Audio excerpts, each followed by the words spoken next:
nous sommes Lucie et Margot, étudiantes à l'Institut d'études du développement de la Sorbonne. Nous sommes aussi membres de l'AED, Association Études et Développement, qui réunit des anciens étudiants, des étudiants ainsi que des chercheurs autour des enjeux de solidarité internationale et de développement. En septembre 2025, des étudiants de notre master nous ont présenté une recherche qui portait sur le système d'exploitation agricole qui recrute des travailleurs migrants dans des conditions proches de l'esclavage moderne en Italie. On a vraiment été marqués par cette recherche et on s'est demandé comment un tel système il pouvait encore exister en Europe aujourd'hui. En creusant, on s'est rendu compte que ce phénomène il avait également lieu en Grèce, en France, en Espagne. En Andalousie, on a particulièrement l'exploitation des femmes.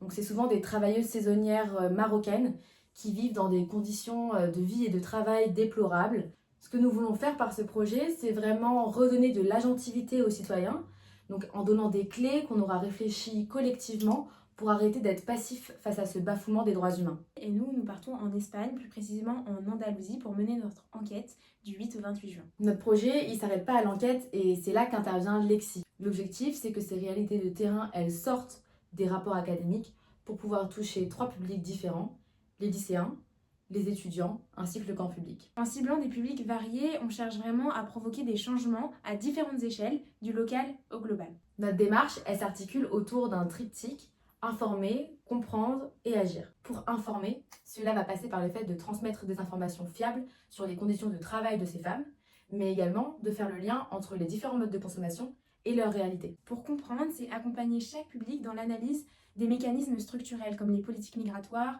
le silence institutionnel ou l'agriculture intensive, afin de développer un véritable esprit critique. Et enfin, pour agir, on veut que les différents publics puissent repartir avec des véritables leviers d'action, que ça passe à la fois par les modes de consommation ou par la signature de notre plaidoyer européen.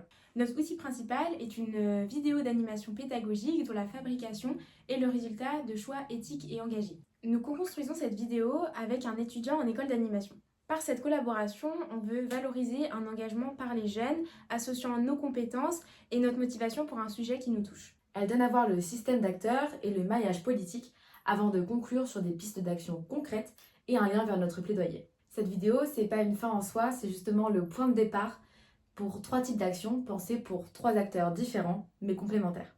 On les a choisis pour maximiser l'impact à chaque étape de la construction citoyenne.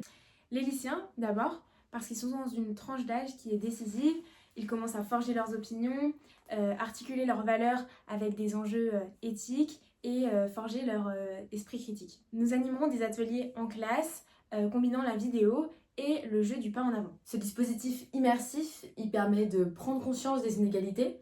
Elles sont alors plus abstraites, mais elles sont vécues physiquement par les élèves lors de leur déplacement en classe. Le débriefing collectif, il permet de passer de l'expérience à la réflexion. On pourra leur poser des questions telles que qu'avez-vous ressenti? Qu'est-ce qui relève d'un choix individuel? Qu'est-ce qui dépend du système? Et c'est vraiment cette articulation entre ressenti et analyse systémique qui est au cœur de l'EXI. Ensuite, on a les étudiants qui sont vraiment un public charnière pour nous. À la fois, ce sont des futurs professionnels, ce sont des citoyens et ce sont également des consommateurs qui sont tous en pleine construction de leur engagement. Du coup, nous organiserons des soirées projection-débat qui se dérouleront en 3 temps. D'abord, on expose les faits de notre recherche. Ensuite, on construit collectivement un nuage de mots où chacun propose ses hypothèses sur les causes de ces exploitations. Puis on diffuse la vidéo pour confronter ses intuitions à la réalité. Enfin, on réfléchit ensemble aux solutions possibles et on propose de signer notre plaidoyer européen. Ensuite, on a le grand public qu'on va rencontrer majoritairement lors de festivals engagés comme celui des Tropicantes.